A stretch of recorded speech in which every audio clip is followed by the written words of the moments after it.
साईं की बात। बच्चे, मैं तुम्हारी भक्ति से बहुत बहुत प्रसन्न हूँ मेरे बच्चे, मैं बहुत प्रसन्न हूँ। तुम्हें क्या लगा कि अगर तुम मेरी भक्ति जिस तरीके से कर रहे हो तो क्या मैं प्रसन्न नहीं हूँ? हाँ, ऐसा कुछ भी नहीं है। मैं तुमसे बहुत बहुत प्रसन्न हूँ। ज़रूरी नहीं कि 24 घंटे जो मेरा नाम जाप करता है, 24 घंटे जो मेरे सामने बैठता है, वही मेरा प्रिय भक्त है। ऐसा कुछ भी नहीं है। अगर मेरे बच्चे का मन साफ है और अगर वो 10 मिनट भी मेरा नाम लेता है ना, और पूरा दिन अच्छे कर्म करता है, अच्छी नीयत से सबकी मदद करता है, सेवा करता है और अपने काम पर ध्यान लगाता है ना, तो वो भी मेरा प्रिय भक्त ही है। और मैं अपने कुछ बच्चों से कहना चाहता हूँ कि झूठ मेरे बच्चे, उसकी आयु बहुत छोटी होती है, बहुत छोटी। अगर तुम्हें लेकर कोई झूठ बोल रहा है, तुम्हें परेशान कर रहा है, तुम्हें बहुत ज़्यादा परेशान कर चुका है या कर रहा है ना, तो तुम उन चीज़ों को लेके परेशान मत होना, क्योंकि झूठ की आयु बहुत छोटी है। सच सामने आकर रहेगा। अगर तुम नहीं ला पा रहे हो तो कोई बात नहीं, मैं हूं ना, मैं लेकर आऊंगा सच सबके सामने और पर्दाफाश करूंगा। तुम बिल्कुल चिंता मत करना। तुम ये मत सोचो कि तुम झूठे साबित हो गए और आगे चलकर तुम्हें झुकना ही पड़ेगा। नहीं, बिल्कुल नहीं। झूठ जल्द ही पकड़ा जाएगा, तुम बिल्कुल चिंता मत करना। और सुनो, चिंता करना छोड़ दो, चिंतन करना शुरू करो, मेरा नाम जाप करना शुरू करो, ठीक है? और सुनो, अगर गुस्से में कुछ तुम्हारे मुख से निकल गया है कभी भी किसी के भी सामने, तो उसको माफ़ी मांग लो। जाकर वहाँ जाके माफ़ी मांग लो। माफ़ी मांगने से कोई छोटा नहीं होता।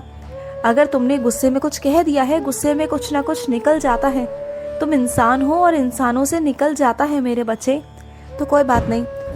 लेकिन जो गलती कर कर अपनी भूल को मान करना माफ़ी मांग ले, उससे बड़ा कोई नहीं मेरे नज़रों में।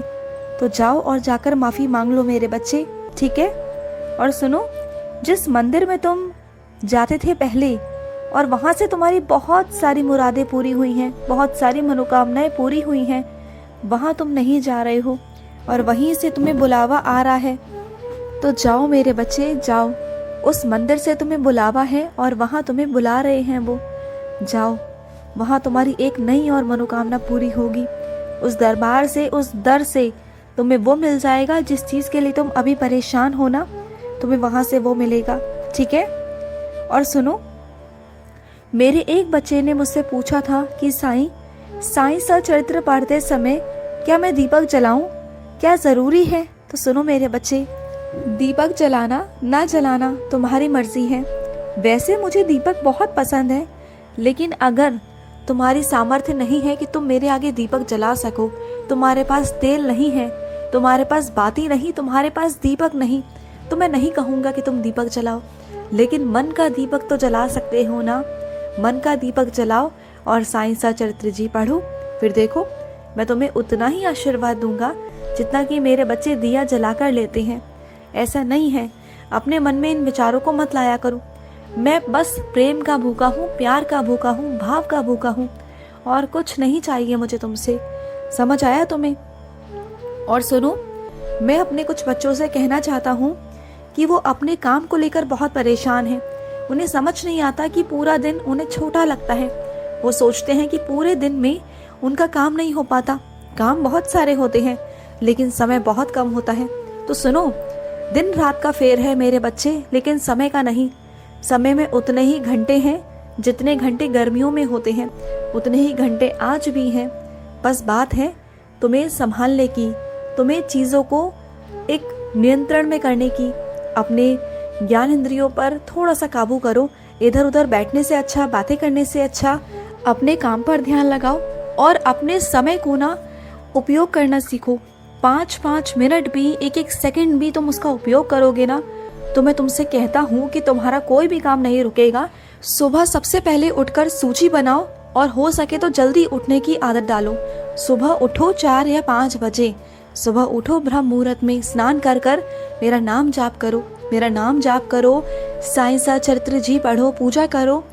जिस भी भगवान को तुम मानते हो, जिस भी इष्ट को तुम मानते हो, उनकी पूजा करो, उनसे आशीर्वाद लो, उनसे ऊर्जा लो। उसके बाद अपने सूची बनाओ और सूची के बाद एक अपने कामों को शुरू कर दो और समय निर्धारित करो कि इस काम को तुम्हें यहाँ से वहाँ तक करना है। और दूसरी बात मेरे बच्चे, मेरे कुछ बच्चे ऐसे हैं जिनका काम होता नहीं है ना, वो वहीं पर अटक जाते हैं, वहीं पर रुक जाते हैं जब तक कि वो उनका काम नहीं हो रहा। तो ऐसे मत करो मेरे बच्चे। अगर तुम्हारा एक काम नहीं हो रहा तो उस काम को वहीं छोड़ दो और अगले काम को करना शुरू करो।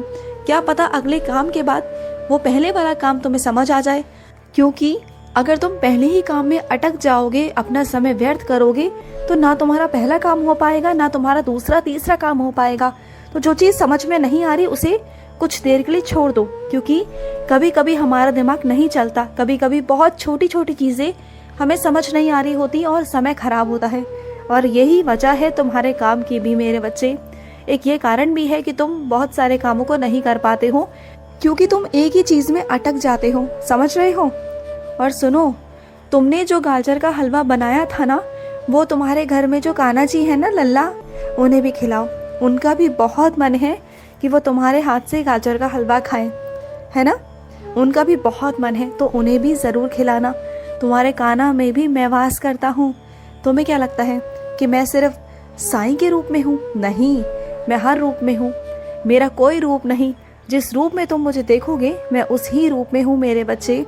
और सुनो, तुम्हारा अचानक से कहीं जाने का योजना बन सकती है मेरे बच्चे। अचानक से जाओगे तुम, तुम्हारे परिवार में कुछ ऐसे लोग होंगे जो तुम्हें चलने के लिए बोलेंगे, पर तुम मना मत करना, चले जाना।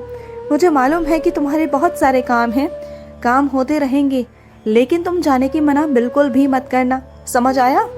मेरा एक बच्चा है जो बहुत परेशान है अपनी दवाइयों को लेकर। उसके पास में उतने पैसे नहीं कि वो अपनी दवाइयाँ खरीद सके। वो बहुत परेशान है क्योंकि उसके घर का गुजारा ही बहुत मुश्किल से हो पाता है। तो सुनो मेरे बच्चे, बिल्कुल चिंता मत करो, तुम्हारी दवाइयाँ नहीं रुकेंगी। तुम्हारी दवाइयों का इंतज़ाम मैं करवा रहा हूँ और करवा दूंगा। विश्वास करते हो ना मुझ पर, अपने बाबा के ऊपर? तो पूर्ण विश्वास रखो, तुम्हारी दवाइयों का इंतज़ाम हो जाएगा, ठीक है?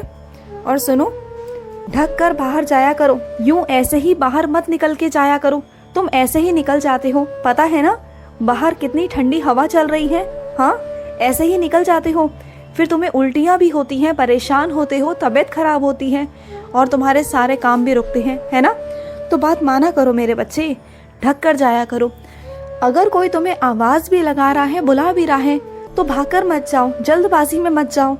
तुमने देखा था ना कि तुम्हारा पैर फिसलता फिसलता बचा था, है ना? तो ध्यान से जाया करो, आराम आराम से जाया करो, ठीक है? और सुनो, तुम्हारे दांतों में जो दिक्कत आ रही है ना, उसे जितना जल्दी हो सके डॉक्टर से परामर्श कर लो। देखो, आलस मत करना और ना ही कल पर टालना, क्योंकि कल पर टालोगे ना तो दिक्कत हो जाएगी। सही समय पर अपना दांतों का इलाज करवा लो, जिससे कि तुम आगे दिक्कत में ना आओ। समझ आया तुम्हें? और मेरी कुछ बच्चियां ऐसी हैं जिनका मन नहीं लग पा रहा है पाठ पूजा में। जब भी वो पाठ पूजा करने बैठती है, कोई ना कोई चिंता उन्हें सताती है, परेशान करती है। तो सुनो मेरी बच्ची, तुम इसलिए मन भटक रहा है तुम्हारा, क्योंकि तुम्हारा मन ना उस चिंता में ही है। अगर उस चिंता को हटा कर तुम मेरा नाम जाप करोगी ना, मन लगा कर कि बाबा हैं, बाबा संभाल लेंगे, मुश्किलों से कह दो कि मेरे बाबा बहुत बड़े हैं। अगर तुम अपने मन में बिठा लोगे ना कि मेरे बाबा बहुत बड़े हैं और बाबा सबको संभाल लेंगे, वो हैं, वो कर लेंगे, वो अपने आप सबको संभाल लेंगे, तो मैं संभाल लूँगा मेरे बच्चे, और तुम्हें चिंता भी नहीं होगी। तुम्हें चिंता पता है क्यों होती है? तुम्हें लगता है कैसे होगा, क्या होगा, बाबा सुन रहे हैं, नहीं सुन रहे हैं। तो मेरी बच्ची, मैं सब सुन रहा हूँ, मैं सब कर दूंगा। तुम बिल्कुल चिंता मत करो, रोया मत करो, परेशान मत हुआ करो। मैं हूँ ना, मैं सब संभाल लूँगा, तुम्हारे बच्चों को भी, तुम्हारे पति को भी, सबको मेरे बच्चे मैं संभाल लूँगा। तुम बिल्कुल चिंता मत करना। मेरे होते हुए तुम रो, मुझे ऐसा बर्दाश्त बिल्कुल नहीं। समझ आई तुम्हें? तो रोना बंद करो, खुश हो जाओ, मुस्कुराओ, खुश रहो। आज का मध्याह्न साई संदेश समाप्त हुआ।